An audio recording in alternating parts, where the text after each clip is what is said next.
Gente, você pode ir abrindo sua Bíblia lá, Provérbios 22, versículo 6, é um versículo muito conhecido, né?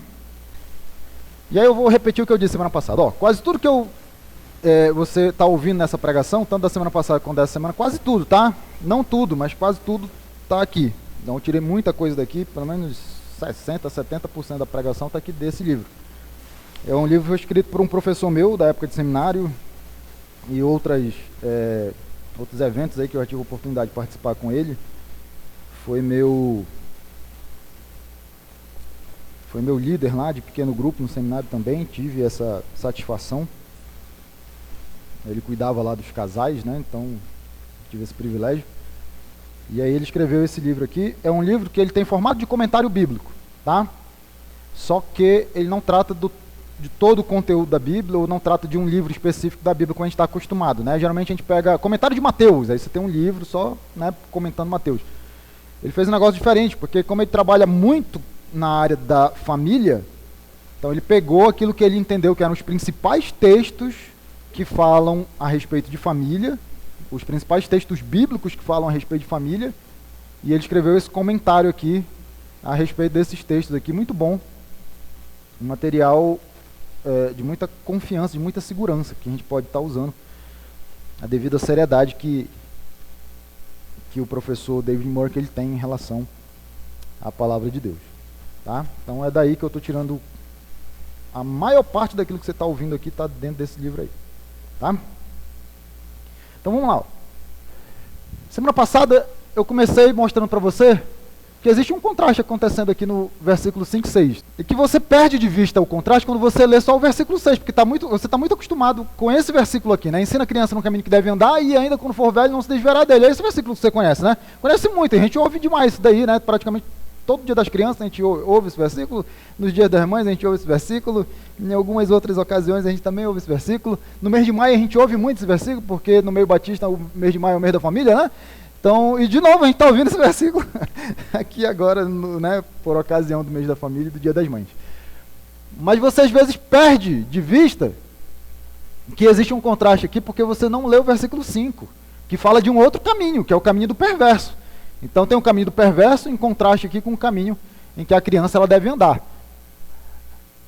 Coisa que se perdeu um pouco aqui na NVI, né? Eu vou passar rápido aqui porque é só revisão, só para você relembrar. Então o que a gente fez domingo passado? A gente já olhou um pouco para o contexto, a gente viu que o contexto ele usa uma linguagem muito de riqueza e pobreza, que ele vai ficar falando disso daqui, pena no sentido de multa. De novo, galardão é recompensa, né? Então recompensa, riqueza, rico, pobre, emprestado, empresta. E você tem a tendência, quando você faz uma leitura não muito atenciosa, você tem a tendência de achar que o caminho do perverso é a pobreza, e o caminho da criança, o caminho que ele deve andar é a riqueza, né? E aí quando você vai avaliar um pouco melhor o contexto, você percebe que, na verdade, na cabeça do autor de Provérbios aqui do capítulo 22, a verdadeira riqueza é o seu caráter, o seu bom nome. Essa é a riqueza que ele está tanto falando aí, que a gente aprendeu semana passada. E o que é interessante disso daqui? Porque existe uma dinâmica acontecendo nesses versículos, né? A dinâmica que tanto o caminho do perverso quanto o caminho que a criança deve andar, eles vão gerar consequências para você, tá bom?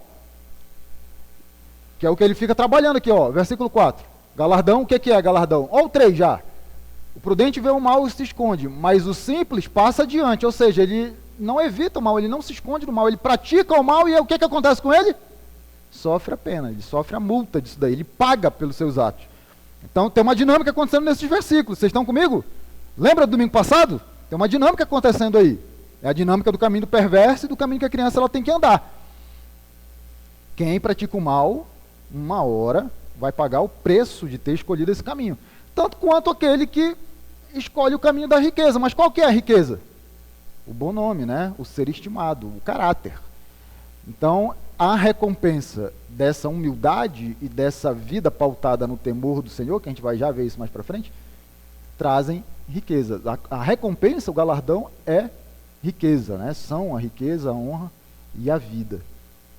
Então, você tem uma recompensa, você tem uma consequência de viver segundo o temor do Senhor, tanto quanto você tem uma uma pena, uma multa, uma consequência de viver segundo a perversidade, né, do caminho lá do perverso. Tá? E você vai vendo essa dinâmica aí ao longo desse texto. Ó, versículo 8.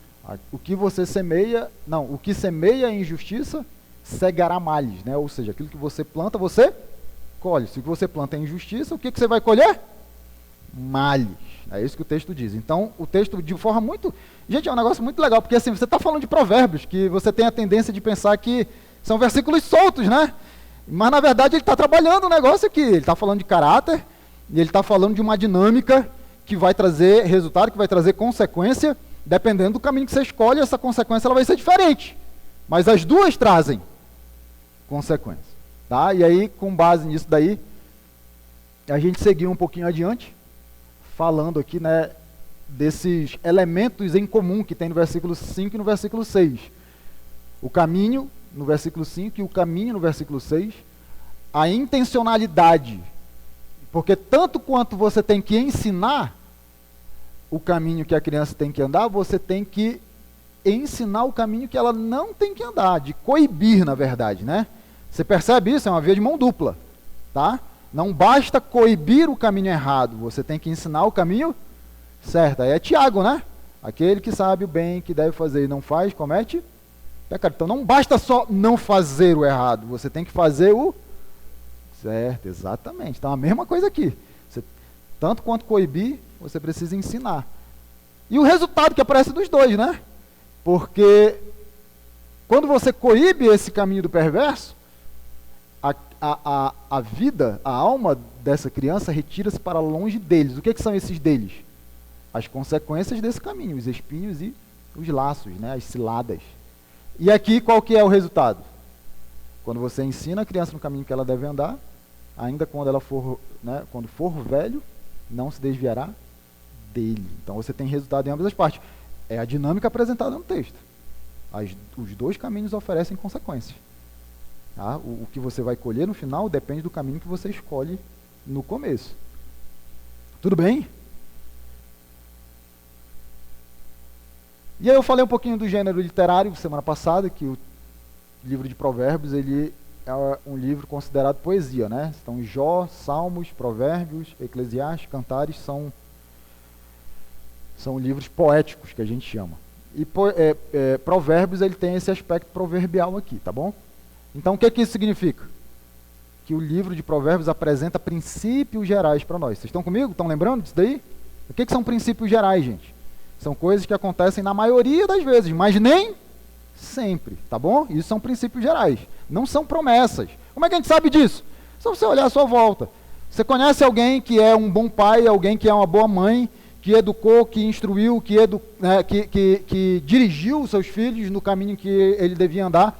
Mas aí o filho ou a filha lá, a pessoa, depois que ela alcançou uma determinada idade, ela tomou as suas próprias decisões e decidiu andar por outras veredas. Então, nem sempre o princípio ele vai se tornar realidade, porque é um princípio. Você não pode esquecer que do outro lado existe uma pessoa, que agora pode ser uma criança, mas que vai se tornar um adulto, e ela vai ter a responsabilidade de tomar as suas próprias decisões, apesar de ter sido bem instruída, né? Embora tenha sido bem instruída. Mas por que é legal do gênero literário proverbial? É que o texto ele ensina pra gente assim, o gênero literário ensina pra gente assim: se você instruir bem, a chance de essa criança seguir pela vereda, pelo caminho que ela tem que andar, é muito maior. Muito maior. Mas não tenha nem dúvida disso. Por quê? Porque a gente viu aqui no versículo 3, que o simples, quem que é o simples? O simples é o inexperiente. Ele é aquele menino que, se você não influenciar ele para o bem, naturalmente ele vai fazer o mal. Por quê? Porque ele já nasce com uma natureza pecaminosa. É uma coisa que a gente chama de inato, né? É inato do ser humano, uma coisa inata do ser humano. Você já nasce com a natureza pecaminosa. Então, se você não for instruído nos caminhos do Senhor, naturalmente você vai seguir o outro caminho, tá bom? Não tem 3 caminhos, tá, gente? Só tem 2. Se você não está no caminho do Senhor, então você está no outro caminho, né? É o caminho lá do capeta. Lembra da ilustração do domingo passado? Você tem 2 caminhos para Dracena, não tem? 2 caminhos? Um na pista lá e um na estradinha de terra aqui. Se você está na estradinha de terra, isso quer dizer que você não está na pista de asfalto, né? E vice-versa. Você não consegue trilhar os dois caminhos. Então, se você está num, a gente já sabe que você não está no outro.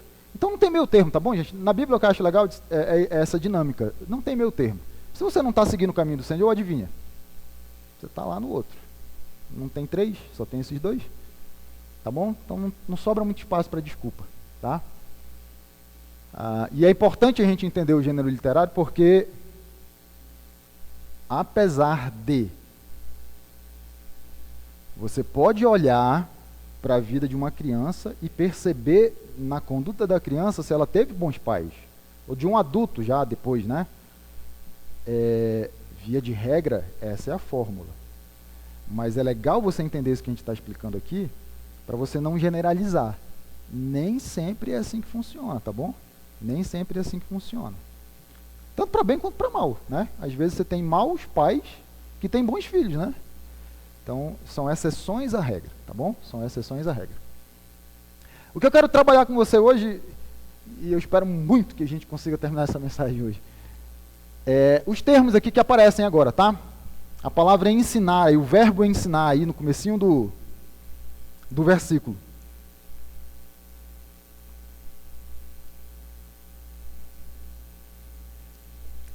Gente, quando você olha para essa palavrinha aí, essa palavrinha ela tem um aspecto interessante porque assim, ela não é a palavra mais comum para você se referir ao ensino. Você tem palavras que eram muito mais usuais para se referir ao ensino na língua hebraica. Porque essa palavra, ó, eu separei ela para você aqui.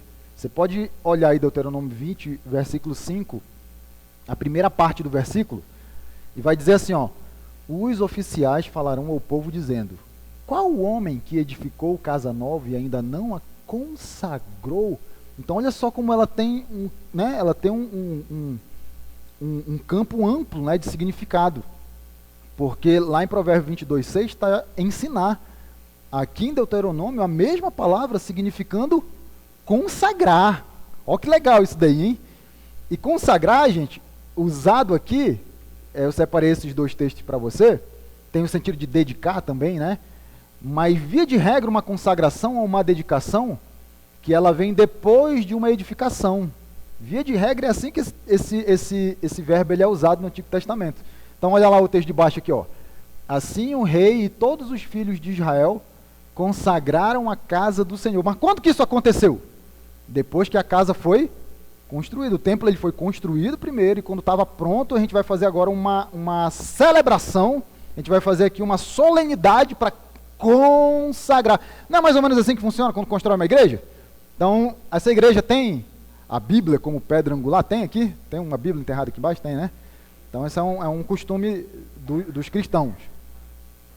E aí você vai construindo, e se você tem condições de terminar toda a construção, ainda que, lógico, você vai fazendo melhorias com o tempo, mas você não faz um culto de ação de graça quando você percebe que o templo ele tem condições de ser usado para a gente realizar cultos nele.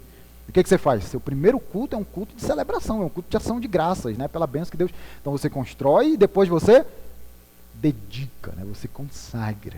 Nossa, quando você começa a perceber esses aspectos aqui do verbo, aí vai dando outro sentido para você aquele versículo lá, o versículo 6 do capítulo 22. Vocês já estão comigo aí, né? Vocês já estão entendendo mais ou menos qual é que é o desenrolar disso daí. Vocês estão comigo mesmo? Olha lá, ó, aqui como substantivo. Ofereceram os príncipes para a consagração do altar no dia em que foi ungido. Sim, apresentaram sua oferta perante o altar. E Neemias 12:27, na dedicação dos muros de Jerusalém, procuraram aos levitas de todos os seus lugares para fazê-los vir, a fim de que fizessem a dedicação com alegria, louvores, cantos, símbolos, alaúdes e harpas. Então essa palavra está aqui de novo, em negrita e sublinhada para você. No sentido de consagração, de dedicação. Quando que eles dedicaram os muros? Depois que os muros foram erguidos, foram levantados. Né? Então você constrói primeiro e você consagra depois. Até aqui, ó. Se você abrir aí, abre aí alguém. Salmo 30. No título do Salmo você vai encontrar aqui essa palavrinha. Dedicação. Cântico para a dedicação do templo. Essa palavra dedicação é a palavra lá para ensinar, de Provérbios 22:6. Vamos ver aqui mais um aspecto, né? Aqui como adjetivo. Gente, aqui você começa a ter um negócio difícil de você encontrar no Antigo Testamento, que é essa palavra e as suas palavras correlatas aí, se referindo a pessoas. Que até agora o que a gente viu? Ela se referindo a algum tipo de construção, né? Casa, templo e muro. Então esse aqui é um dos pouquíssimos versículos que você vai ver essa palavrinha aqui agora, né, com formato aqui de adjetivo, se referindo a pessoas. Então olha lá, quando Abraão ouviu que seu parente fora levado prisioneiro, mandou convocar os 318 homens, ó a palavra é, treinados, nascidos em sua casa, e saiu em perseguição aos inimigos até Dan. E a única vez que você vê ela como verbo se referindo à pessoa é em Provérbios 22:6, tá bom? Então ensina. E sabe o que é interessante ali do ensina? É que isso aqui é um imperativo, tá? Isso aqui não é uma sugestão, isso é uma ordem. O autor não está dizendo que, se possível, dependendo do seu tempo, de repente, se já houver uma brecha no seu cotidiano, no seu dia a dia, na sua rotina, na sua vida diária, você ensina a criança. Não, ele não está dizendo isso. Ele está dizendo que você tem que ensinar. Você tem. É sua responsabilidade. Mamãe, papai, né? Estou falando mamãe aqui porque é Dia das Mães, domingo passado. E isso aqui é uma continuação da mensagem do domingo passado. Mas o texto, na verdade, ele fala para os pais, né? O texto, na verdade, fala para os pais. Então, você vai pegando esses aspectos, esses sentidos que tem essa palavrinha aí, e você vai montando, porque ela significa consagrar, ela significa dedicar, especialmente depois de algo que foi construído, que foi edificado, você pega o sentido de que se refere a pessoas que foram treinadas, e você vai colocando tudo isso aí na sua cabeça, e você vai entendendo por que o autor de Provérbios 22:6, ele escolhe um verbo que ele é pouco usual para se referir ao ensino. Porque ele queria uma palavra, ele queria usar um verbo que, além de significar ensinar, trouxesse no pacote o sentido de que você, ensinando, você precisa treinar os seus filhos, de que você precisa edificar os seus filhos, que você precisa construir, você precisa lapidar os seus filhos, até que eles cheguem num momento da sua vida em que você vai entregar esses filhos para que eles vivam a vida deles de relacionamento com Deus, a parte da sua vigilância, porque uma hora isso vai acontecer, querendo você ou não. Uma hora o seu filho ele vai sair debaixo das suas asas. E que bom será se ele já tivesse sido treinado o suficiente para seguir sozinho a sua vida de relacionamento com Deus, como resultado de todo o treinamento, de toda a lapidação, de toda a construção que você realizou na vida dele. Deu para entender por que o autor escolhe esse texto, esse verbo, essa palavra? Porque ela vem carregada de muito sentido. Vocês estão comigo, gente? Como é que faz isso, pastor? Deuteronômio capítulo 6. Todo dia das mães, todo dia dos pais, esse texto ele aparece.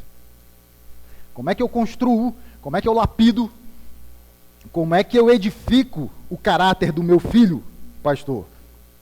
Segundo o temor do Senhor, segundo os mandamentos de Deus. Como é que eu faço isso? Deuteronômio 6, versículo 7 e 8. Acharam? 6, 7 e 8? Deuteronômio 6, 7 e 8? Ensine-as, quem? As crianças, né? Ele está se referindo às crianças. Desculpa, ensinar a palavra de Deus, né? Ensine as palavras de Deus com persistência a seus filhos. Agora sim, as crianças. Como Moisés, que escreve Deuteronômio, converse sobre elas, sobre a palavra de Deus, com a criança, quando? Quando estiver sentado em casa, quando estiver andando pelo caminho, quando se deitar, quando se levantar. Só isso? Não! Moisés ainda vai dizer assim: amarre-as como um sinal nos braços e prenda na testa. Eu nunca vi uma criança aqui em Junquerópolis com a Bíblia amarrada na cabeça. Você já viu? Você não está obedecendo isso daqui. Gente, eu nem quero que você faça isso. Porque, vocês já viram como é que funciona? Às vezes a caixinha fica aqui no meio da testa mesmo, ela tem um papelzinho dentro. Ou ela vem aqui, né, no braço. É uma tira de couro que vem amarrada aqui. Até que é legal, eu acho. Eu gosto. E aí você tem ali a oportunidade de guardar trechos da palavra.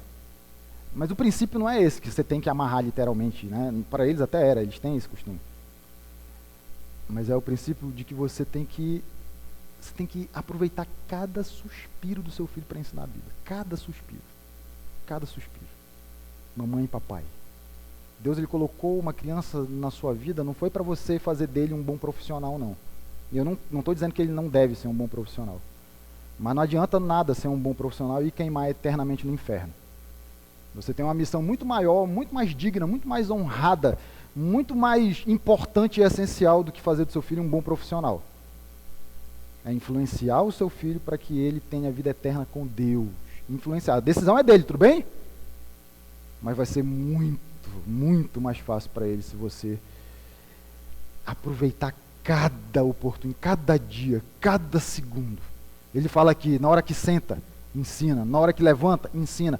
Ah, vai andar? Ensina. Bíblia, Bíblia, Bíblia. Papai, quer assistir desenho. 3 palavrinhas. Já viram lá os desenhos? 3 palavras. Papai, quero pintar. Davi e Golias. Papai, quero ler. Bíblia. Pega lá aquela, tipo revistinha em quadrinho. Gente, tem umas Bíblias. A nossa geração, ela não tem desculpa, não. Gente, tem um negócio muito bacana. Outro dia eu estava vendo, rapaz. Nem sabia que meu filho tinha isso. Minha mãe que deu para ele. Coisa que ela usou com a minha irmã quando ela era criança, ó. Você abre a Bíblia da criança e o desenho, ele levanta, assim, um negócio 3D. Caramba, que negócio bacana. Na minha época não tinha esse negócio. E se você pensar 100 anos atrás? Menos ainda, né? E aí você vai contar a história de Golias e Davi e Golias está lá, saltando do livro. Que coisa bacana, rapaz. Aí você vem dizer para mim que não dá para ensinar? Ah, para. Para com isso. Você ensina como? A todo momento. A todo momento. Não existe pessoa na vida do seu filho que tenha a oportunidade de influenciar mais o seu filho do que você, mamãe, do que você, papai. Eles estão debaixo da sua casa. Veja, eu fico pensando no meu filho. Meu filho tem 5 anos mais velho. Ele não vai para lugar nenhum se não for comigo ou com a mãe dele. Não vai, ele fica 24 horas debaixo da nossa tutela. 24 horas! Pelo amor de Deus, 24 horas de dia! E você não influencia o seu filho?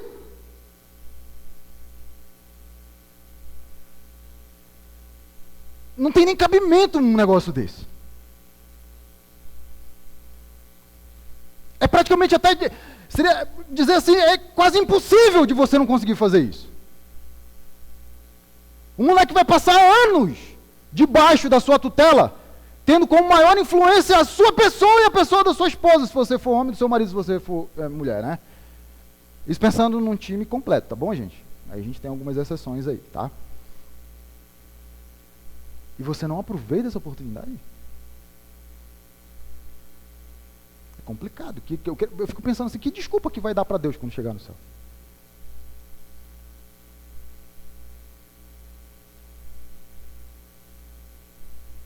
E eu não estou dizendo, porque Provérbios não diz isso. Que se você fizer isso, é 100% de certeza que seu filho vai aceitar Jesus como Senhor. Mas o que eu estou dizendo para você é que se você fizer isso, quando você tiver que prestar conta com Deus da sua responsabilidade, você vai poder dizer para Deus, eu fiz a minha parte. Eu fiz, tá? Porque ensinar do jeito que a gente entende o texto bíblico, quando levanta, quando senta, quando dorme, quando acorda, quando anda, gente, está muito além, mas muito além de levar o seu filho para a igreja no domingo de manhã, no domingo à noite. Mas muito além. Aproveitar cada oportunidade do dia a dia do seu filho não é levar ele uma vez por semana na igreja. Está muito além disso. Você não pensa que você está cumprindo com a sua responsabilidade trazendo seu filho para a igreja. Está cumprindo parcialmente. Mas tem muita outra coisa que você precisa fazer. É diário, né? É uma luta diária. Gente, pai e mãe é para toda a vida, você sabe disso, né? É para toda a vida. Depois que é pai, depois que é mãe, não dá para desfazer mais. É uma responsabilidade que vai acompanhar você. Se você viver 80 anos e seu filho tiver 60, 55, seu filho adulto já, né? Ou às vezes os dois na melhor idade já, né? O pai com 90 e o filho com 70. Com 60, os dois na melhor idade. Mas adivinha? Você não está ainda isento da responsabilidade que você tem com seu filho. Não que você vai agora ensinar ele como se fosse uma criança. Mas sempre que ele precisar do seu auxílio, sempre que ele precisar da sua ajuda, você tem que estar disponível ali para fazer. Olha que legal isso daqui. Eu separei aqui, ó, comentáriozinho do livro do Davi Murk. Ele vai dizer assim: quando aplicado para crianças, como aqui, o verbo ensinar, né, esse verbo que tem todas essas conotações aí, a ideia parece incluir conceitos como ensino, formação de caráter, consagração, ou até mesmo iniciação do jovem na comunidade de adultos. Ele vai dar o exemplo aqui, né? Assim como acontece ainda hoje na cultura judaica, com o Bar Mitzvah e o Bat Mitzvah. O Bar Mitzvah é o dos meninos, né? Você sabe quando que acontece esse cerimonial de passagem para os meninos? Não é que é cultura judaica porque é baseada no Antigo Testamento. Mas você, cristão, devia fazer a mesma coisa. Você não vive segundo a Bíblia? Sabe quando que o menino ele é considerado homem, com base nesse costume? Aos 13 anos. Daí você começa a montar o quebra-cabeça. Você vê, eu falei disso hoje de manhã. Paulo está escrevendo 1 Coríntios 13. Aí ele diz assim: quando eu era menino, eu pensava como menino, eu agia como menino, mas assim que eu me tornei homem, eu deixei para trás as coisas de menino. Sabe por que ele diz assim? Por causa disso daqui. Ele não diz assim, ó, quando eu era menino, eu pensava como menino, eu agia como menino. Depois eu virei junior, aí eu virei pré-adolescente, aí eu virei adolescente, aí eu virei jovem. Agora que eu sou homem, eu penso como um homem, eu deixei para trás as coisas de menino, junior, pré-adolescente, adolescente. Gente, isso não existe na Bíblia, tudo bem? Essa figura que a gente tem na nossa sociedade atual, contemporânea, não existe na Bíblia, do adolescente. Não tem, não. Isso é um jeito, inclusive, que da minha perspectiva, né, daquilo que eu entendo de Bíblia, isso atrasa o desenvolvimento dos nossos filhos. Porque você trata o seu filho adolescente como se tivesse ali numa fase assim, intermediária. Tipo, não é nem criança nem homem. O que ele é? É uma aberração. Não tem um nome para isso, então vamos criar um, adolescente. Alguns chamam aborrecente. Adolescente. Na Bíblia não tem essa figura. Na Bíblia é assim, a sua criança ela vai sendo preparada para quando ela chegar com 13 anos, você quer ser tratado como homem? Então porte-se como homem. Aí eu vou fazer para você uma cerimônia, onde você vai, passar agora por uma fase da vida onde você vai assumir as suas responsabilidades como homem. Você quer ser tratado como homem? Isso é bom até para vocês, adolescentes, vocês que estão aí nesse limbo aí, que a gente não sabe direito como é que funciona. Isso é bom inclusive para vocês. Mas eu tinha crise.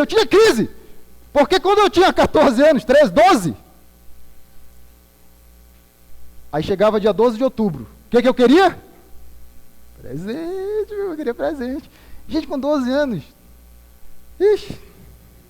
Minha mãe falava assim para mim: você não é mais criança.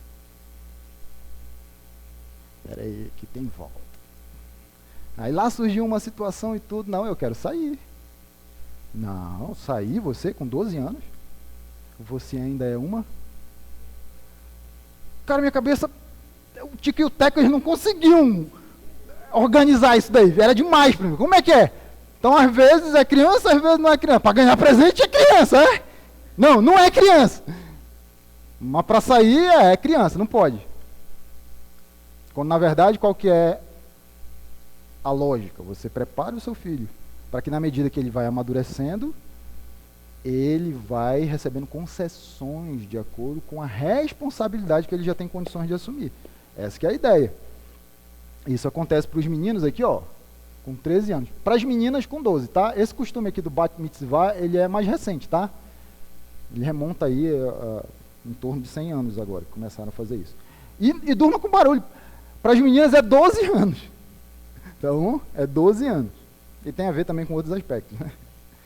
E a gente tinha um negócio desse, não tinha? Não tinha a menina fazia 15 anos? Aí tinha baile de... O que era na origem, na essência? O que era o baile de debutante? Minha filha, minha menina agora está se tornando... Só na teoria, né? Aí quando chega em casa, continua você tratando ela como se fosse uma criança. Vai lavar a louça? Não, mamãe lava. Vai me ajudar a fazer a comida, limpar a casa? Não, mamãe faz. Continua sendo uma criança. Em vez de ensinar para ela as responsabilidades.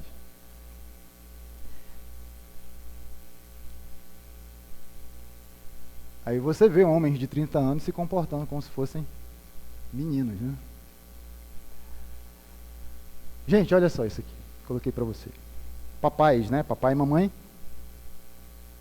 Vocês são os principais agentes formativos de seus filhos. Vocês entenderam isso daí? A responsabilidade é de vocês. Não existe pessoa no mundo que vai ter chance maior do que a de vocês, tá? E eu estou sempre aqui usando a regra geral, tudo bem? Estou pensando num time que tem o papai, que tem a mamãe, tá? Que não está desfalcado. A gente sabe que existem outras situações aí que não comportam esse tipo de realidade. Mas eu estou aqui me referindo à regra geral. Vocês é que vão ter a maior chance de influenciar essa criança.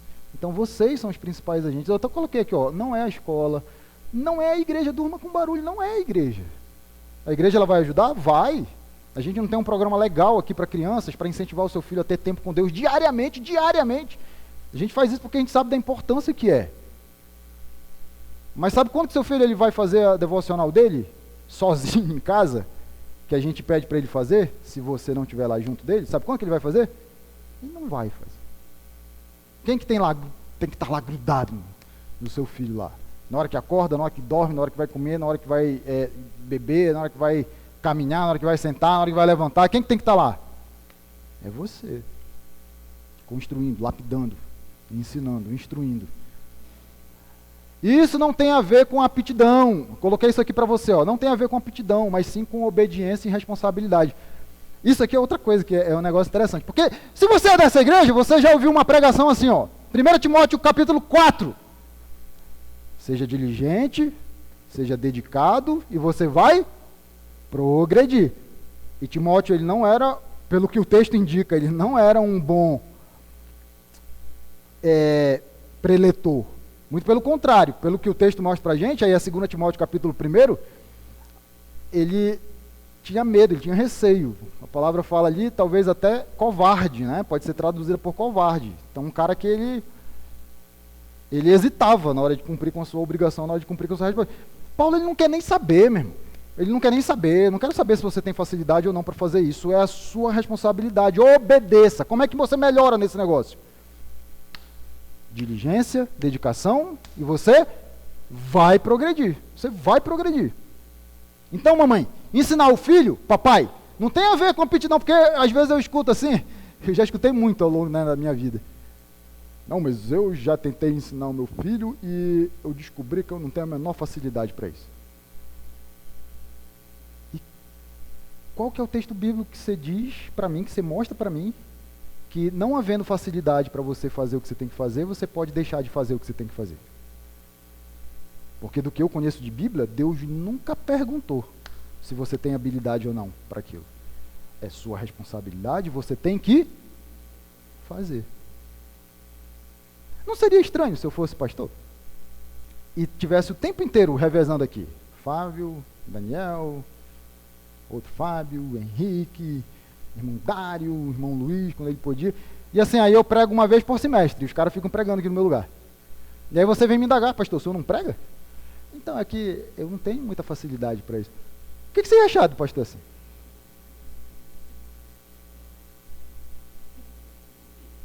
Se no mínimo você ia pensar assim, onde que a gente se meteu? Olha só onde a gente amarrou o nosso burro. A gente trouxe um pastor que não prega. Tipo, o que há de mais essencial, né, na prática pastoral. Então, é a mesma coisa. O que existe de mais essencial na função de papai e mamãe é instruir e ensinar os filhos. E Deus não está preocupado se você tem aptidão, facilidade, habilidade para fazer. É responsabilidade. Como é que é a responsabilidade? Como é que funciona? Obedeça.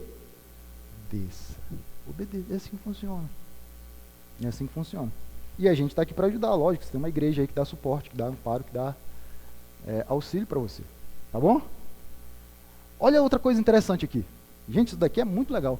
Porque aqui o termo criança, ele também é um termo muito abrangente. Eu vou separar aqui uns textos, alguns estão no livro, outros não. Então, olha só esse primeiro aqui. E não se passará navalha na cabeça do filho que você vai ter, porque o menino será nazireu, consagrado a Deus desde o nascimento. De novo aqui, né? Embaixo, versículo 7, ó. Todavia não beba vinho, nem outra bebida fermentada, e não coma nada impuro, porque o menino será nazireu. Essa palavra menino que está grifada aqui, é a mesma palavra para criança aqui de Provérbios 22:6. Sabe a quem que ela está se referindo aqui? Juízes 13. Quem que é que está aqui em Juízes 13? Sansão. Sabe quantos anos Sansão tinha aqui nessa hora? Nenhum. Ele nem existia. É uma palavra que se refere à criança antes da criança nascer. Tá bom? Então vem comigo para você ver esse negócio.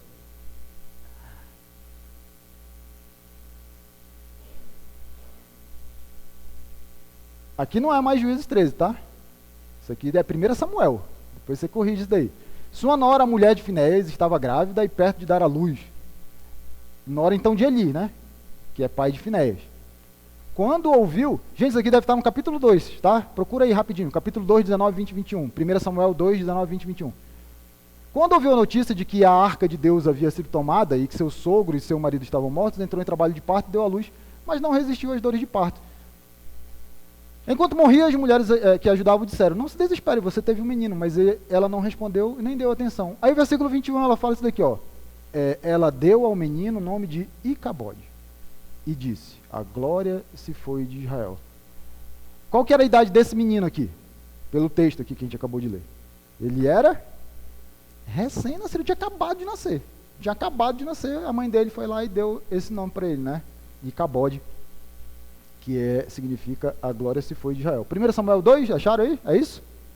Não é? 4? Então, corrija aí. 1 Samuel 4, 19, 20 e 21. E o que eu estou querendo mostrar para você? Você tem um texto que usa o termo para criança que não é nem nascida ainda. Você tem um texto que usa o termo para uma criança que é recém-nascida. Vamos ver mais. Êxodo 2,6. Abrindo, viu a criança, então abrindo o cesto, né, viu a criança e eis que o menino chorava. Teve compaixão dele e disse: este menino é dos hebreus. De quem que é essa história? O menino dentro do cesto? Moisés, né? Então, olha aqui, ó. Êxodo 2,2.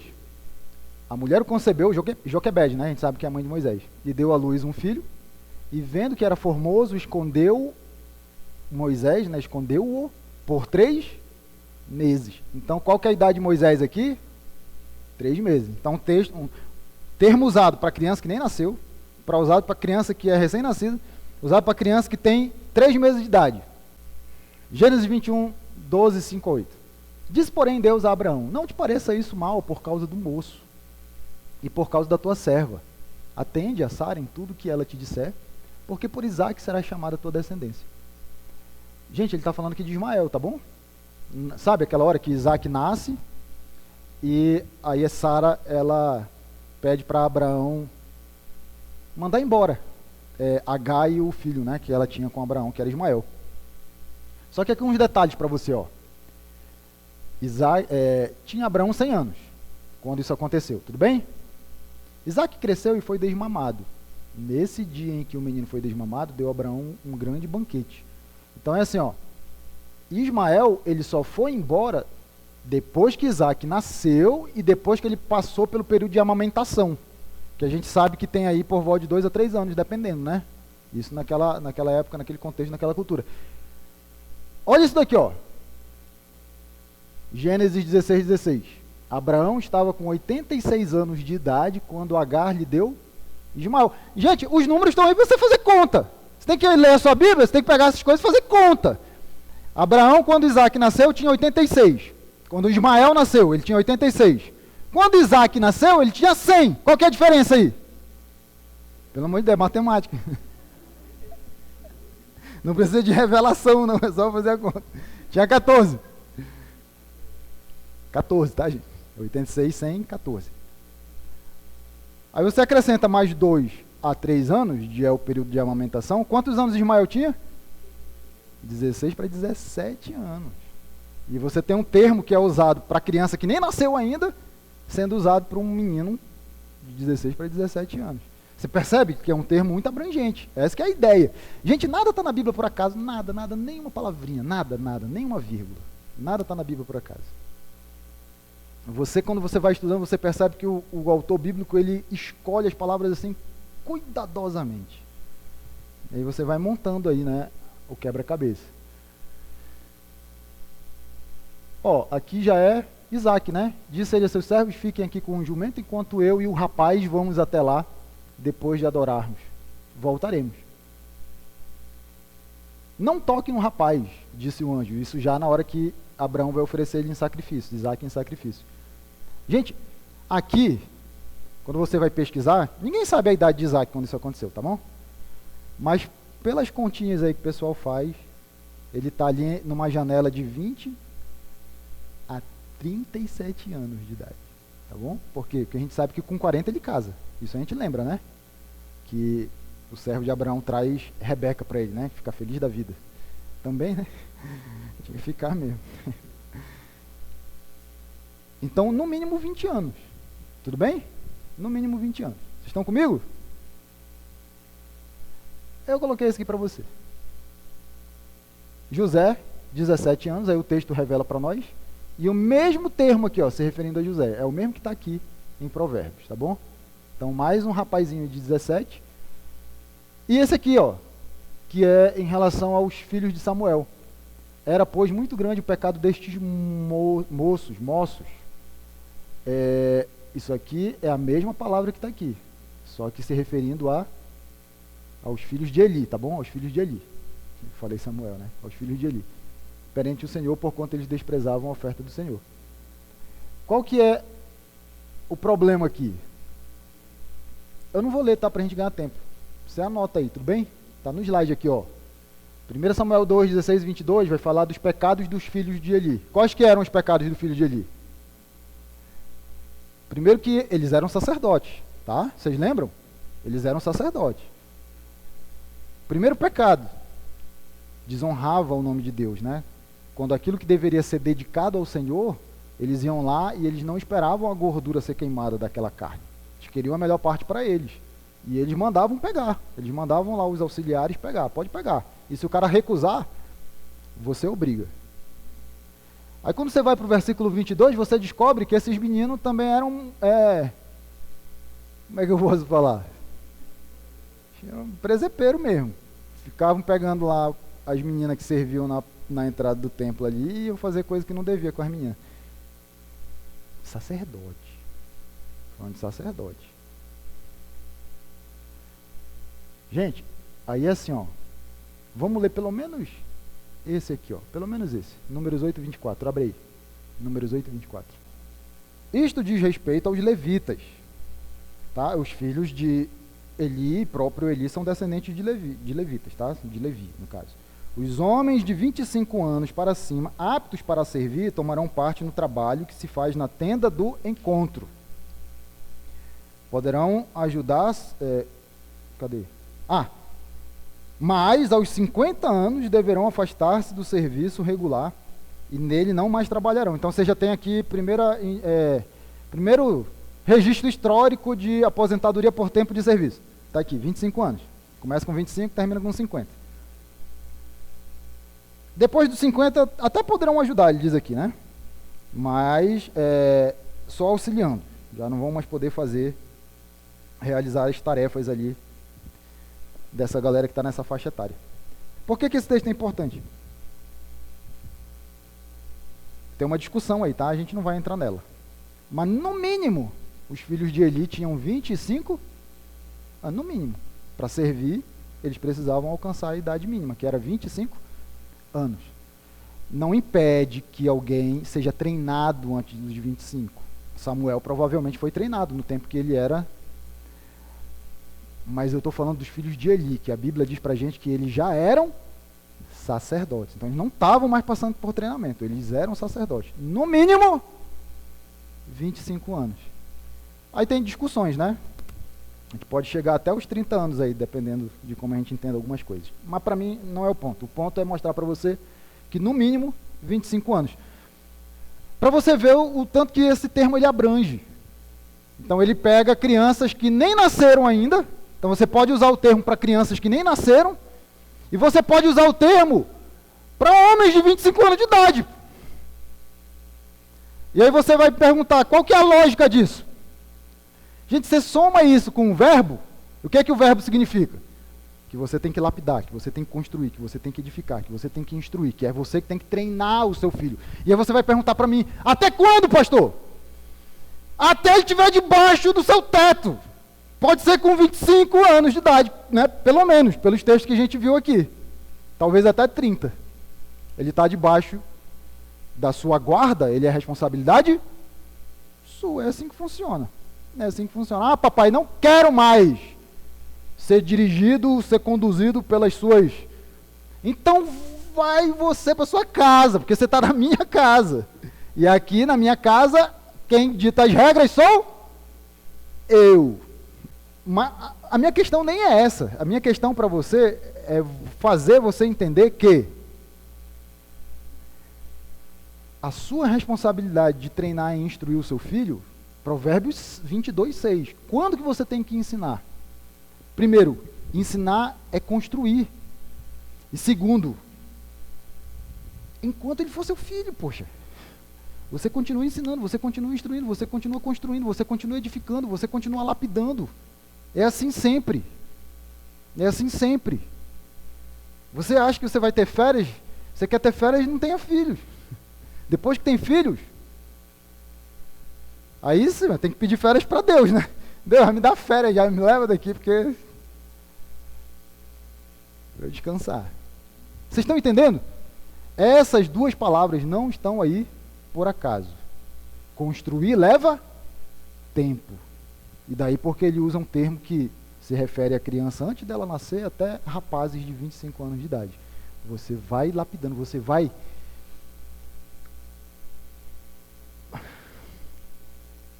promovendo esse desenvolvimento de caráter cristão na vida do seu filho. É isso que você vai fazendo. Tudo bem? Essa é a sua missão, papai. Essa é a sua missão, mamãe. Não é garantir o futuro profissional do seu filho. De novo, eu espero que todos os filhos aqui sejam profissionais de sucesso. Mas eu espero mais ainda que você vá morar com Deus no céu eternamente. Isso eu espero.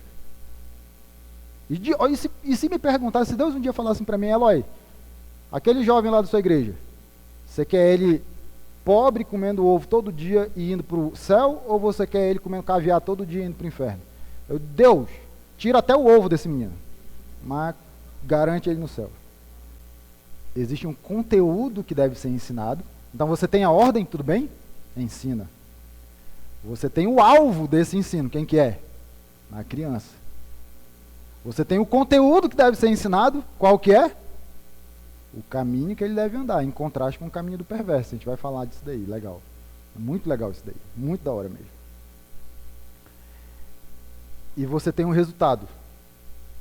Ainda quando for velho, não se desviará dele. O que eu quero que você aprenda hoje, papai e mamãe? O seu filho é sua responsabilidade. Você tem que entender duas coisas a respeito disso. Que o seu filho é sua responsabilidade e que a sua responsabilidade com o seu filho é instruí-lo nos caminhos do Senhor. Essa é a sua prioridade maior, total. Isso era no que você deveria gastar mais energia. A gente às vezes, né, investe muito na educação secular do nosso filho. Gente, como eu queria, o meu sonho é ver pais cristãos que investem na educação espiritual dos seus filhos, no mínimo, na mesma proporção, no mínimo, pelo menos para ficar igual. Porque, de verdade, segundo a palavra de Deus, investir na vida espiritual devia vir primeiro. E eu não sei onde é que a gente está com a cabeça, como pai e mãe cristão, que a gente inverte isso, a gente diz que nós somos cristãos e nós invertemos o processo. Eu não consigo conceber isso. Como que conscientemente eu arrisco a eternidade do meu filho? Eu não consigo entender isso daí. Você coloca em risco que o seu filho queime eternamente no inferno por causa de sucesso profissional. Isso nem de longe é amor. Nem de longe. Porque se eu perguntar para qualquer um de vocês, levanta a mão para mim, quem quer ter o seu filho vivendo na glória eterna com Deus ao seu lado, pode levantar de verdade, levanta, quem deseja isso? Mas não tenho nem dúvida. E por que você investe mais na droga desse mundo? Que vai apodrecer aqui, enferrujar e ser entregue às traças e baratas. Quando você deveria estar investindo na eternidade do seu filho. Porque é bonito levantar o braço e dizer que, pastor, meu filho tem que ir para o céu. Mas por que você não está trabalhando para isso acontecer?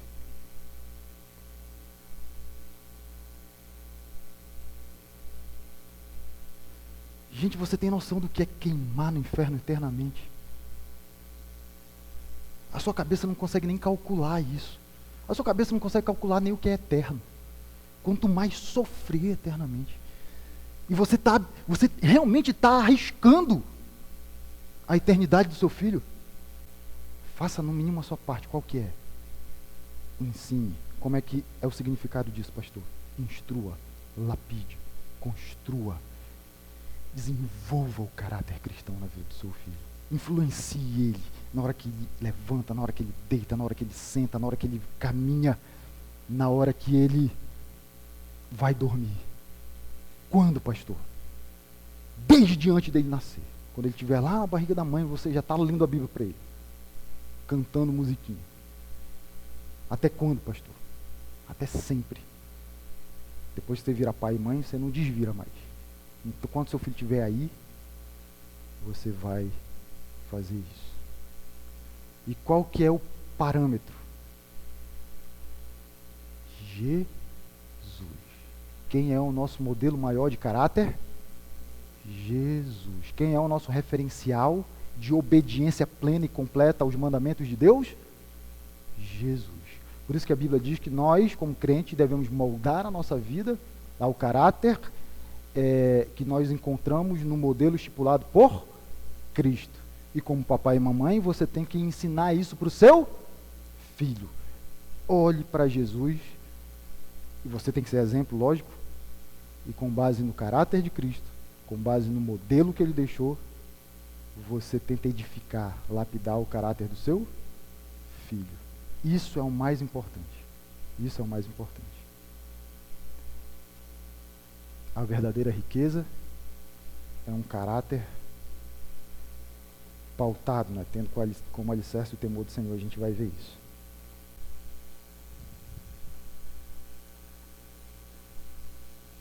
Deus, nós, com muita humildade no coração, Pai, nós te rogamos, Deus, que o Senhor nos fortaleça na missão que nós temos, Deus, aqueles que já são pais, né? Papai e mamãe. Uma missão que é árdua, é difícil, e a gente sabe que é. E por isso te rogamos, Deus, que o Senhor nos fortaleça, Pai. Que o Senhor nos renove as forças a cada dia, Deus. Para que a gente entenda que o que está em jogo é simplesmente a alma dos nossos filhos, Pai. O que está em jogo é o destino eterno dos nossos filhos. E que